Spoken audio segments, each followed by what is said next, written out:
Welcome to Podcast Hubungan Internasional. This podcast is brought to you by Department of International Relations, Universitas Gadjah Mada. My name is Muhadi Sugiono. I'm the host of today's podcast. Today, we have a special guest, His Excellency, Mr. Vincent Piquet, the European Union Ambassador to Indonesia and Brunei Darussalam.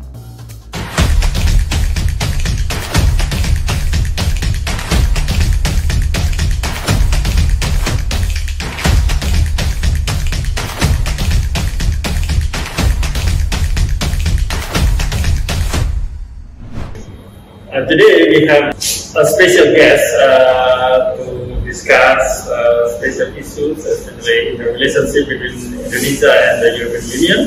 With me in this room is the Ambassador of the European Union for Indonesia and Brunei Darussalam, Mr. Vincent Piquet. Welcome, Your Excellency. Thank you. I would like to have a discussion with you about two things, basically, about the European Union as well as about the state of relations between Indonesia and the European Union. For us, who study international relations, the European Union has been a fantastic product of a political project in which the result has been imitated or have given inspiration to the other cooperation in other regions. But more recently, there has been various crises facing the European Union, from financial crisis, migrant crisis, Brexit, and pandemic COVID-19. So, with all of these, what do you think the EU has learned from those success as well as those crises? And do you think that the EU is getting stronger or on the contrary getting weaker following those crises? Thank you very much, Dr. Muhadi, for the invitation and for the question. It's an almost existential question you're asking me. But I'm pleased to answer it. And you're right. There have been a number of major crises hitting the EU over the past decade and a half, from financial to migration to the COVID. And it is true that we have had to prove that the EU was not only capable to withstand those crises, but secondly also that we could, as EU, come up with an effective and credible response.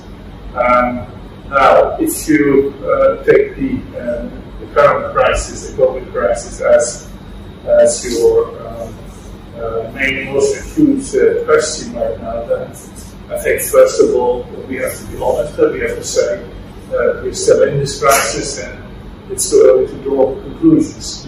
The jury is out, and what will the jury be looking for?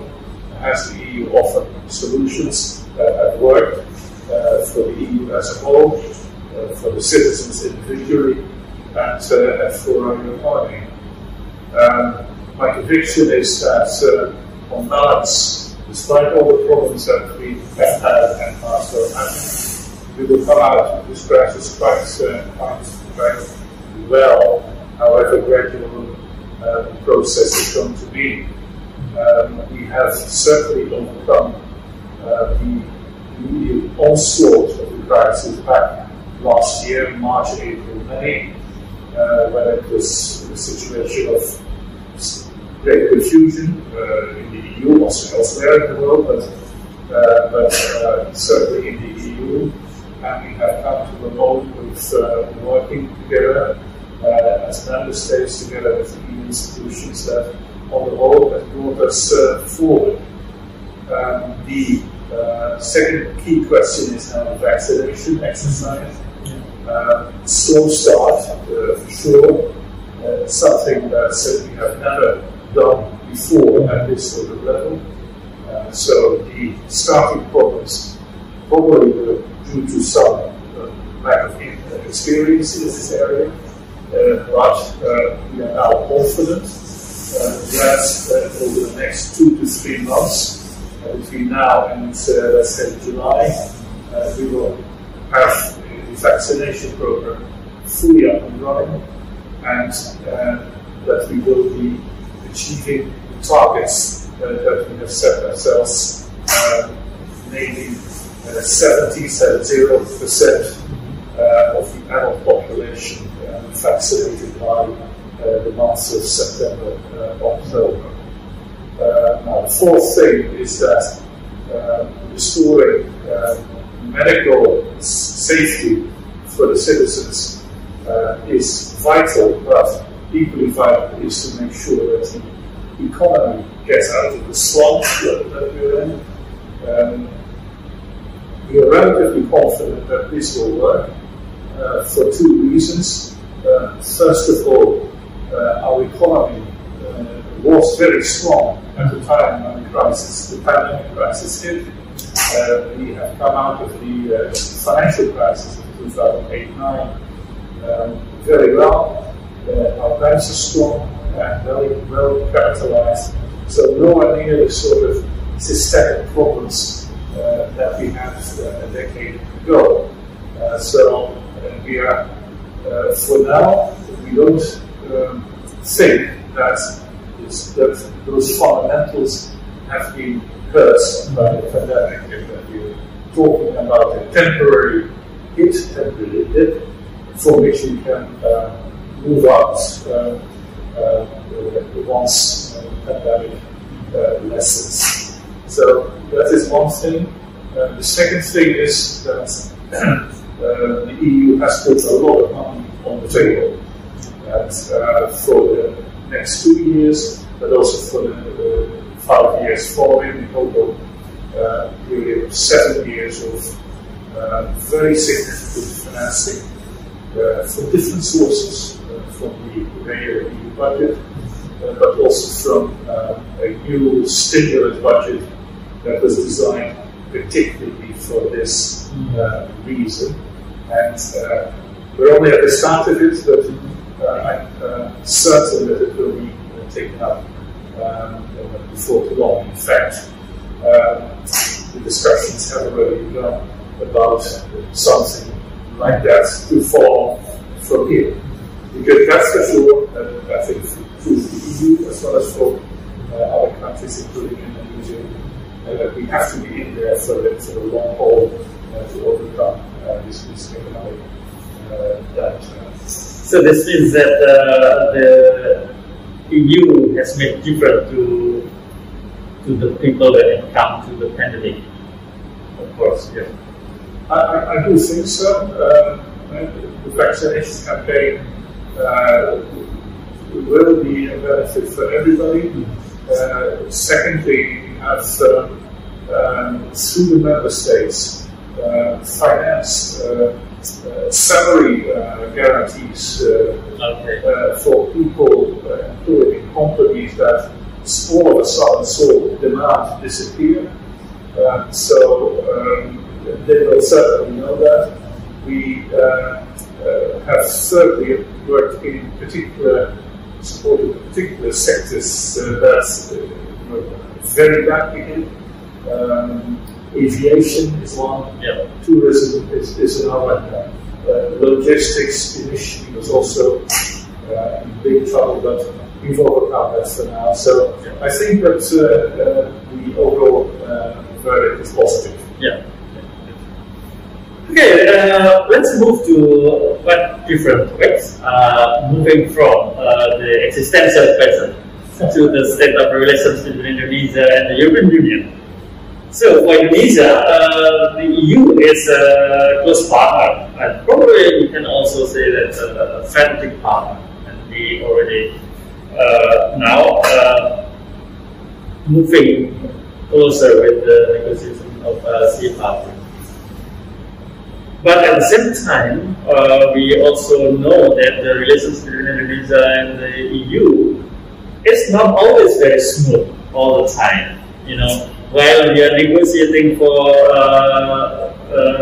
comprehensive economic partnership agreement on the one hand. On the other hand, we are disputing over palm oil, over Indonesian nickel bands export, so on and so on. So, from your point of view as the ambassador of the European Union in Indonesia, how do you see the balance of the relations?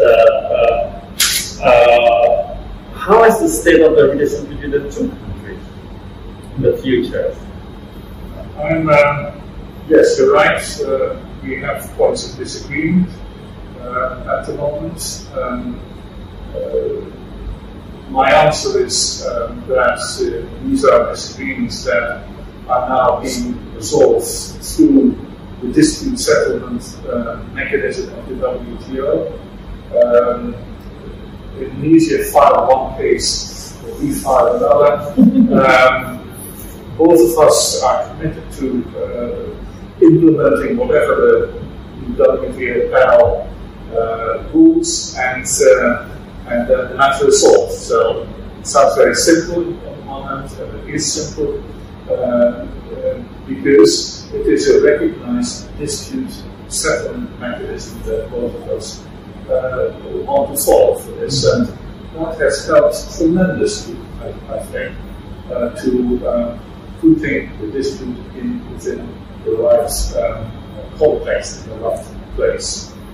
I'm therefore not at all worried that this will impact on the relationship as a whole. I feel, having been working in this country now for a year and a half, that there is a tremendous interest at all levels, government, politics, as well as in the business and people-to-people sector, so to say, tremendous interest in strengthening relations with the European Union. Why?